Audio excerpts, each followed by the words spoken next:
why did I decide to become a speech pathologist? I think it was the fact that I actually observed a speech pathologist working in a hospital when I had gone for a nursing interview many years ago. And as part of that process, we were given a tour of the hospital, the Mater Hospital in Brisbane. And I distinctly remember observing a young therapist working with a client on the ground. They were very engaged in an activity, a drawing activity, and it just sparked my interest in a profession which I think incorporated some science as well as the linguistic component. So that was how it all began. I think the highlights of my career, I think graduating from the University of Queensland in 1978, I was one of 35 speech pathologists who graduated, and we were referred to as Elizabeth Usher's girls. And I feel quite honoured that I graduated having had her leadership, and now previously when I'd attended conferences and listened to an address in her memory, I feel very proud that I'd been part of, considered one of her girls. So I think another highlight was just starting my very first job, and I worked in the Queensland Education Department, and I was mentored by a couple of wonderful speech pathologists who I had the pleasure of meeting again when I attended a reunion at the university. And again, it was that that mentorship and just knowing that these women had started me on my journey and supported me in those early years. I think starting my own private practice here in Melbourne was a significant highlight. It was certainly very hard work, but I think I started originally from my home, and then I set up my practice in premises, and needed to really become a businesswoman as well as a speech pathologist. So that was challenging, but certainly employing staff and mentoring staff and supporting clients as part of that practice has been a significant part of my career, and one that I'm very proud of.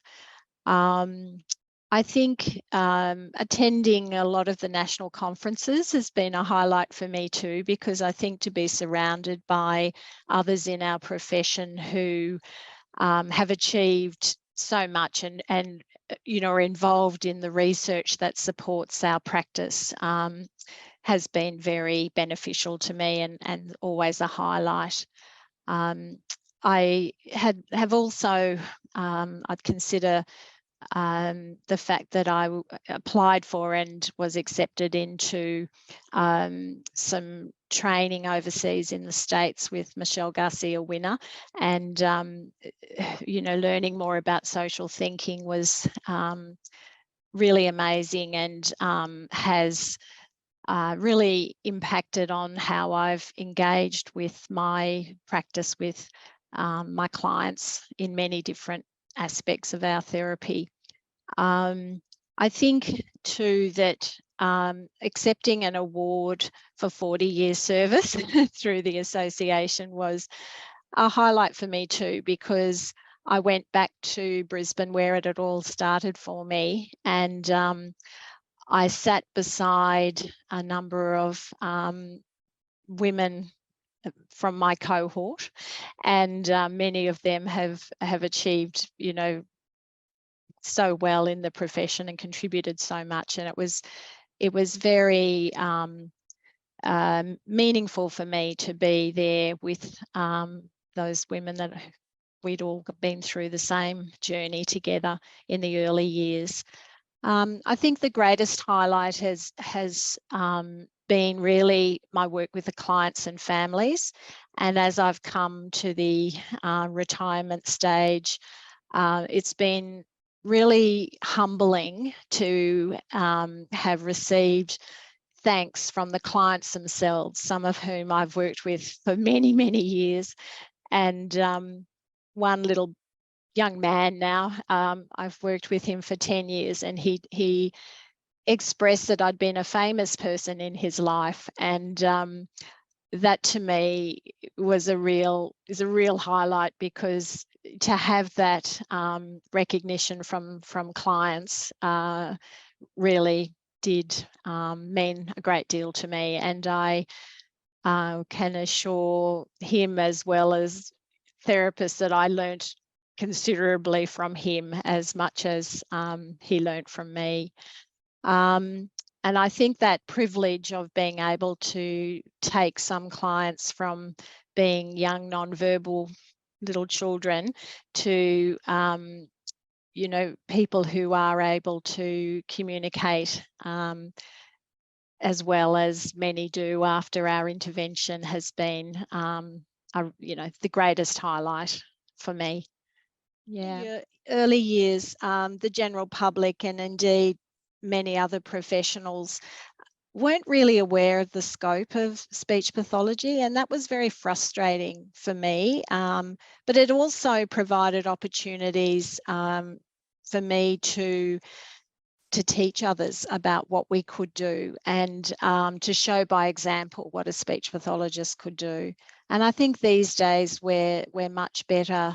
Our work is much better understood and respected by our colleagues in other professions. And so I think today we're fortunate to have many in the profession who work in the research area, and that provides us with excellent evidence-based practice.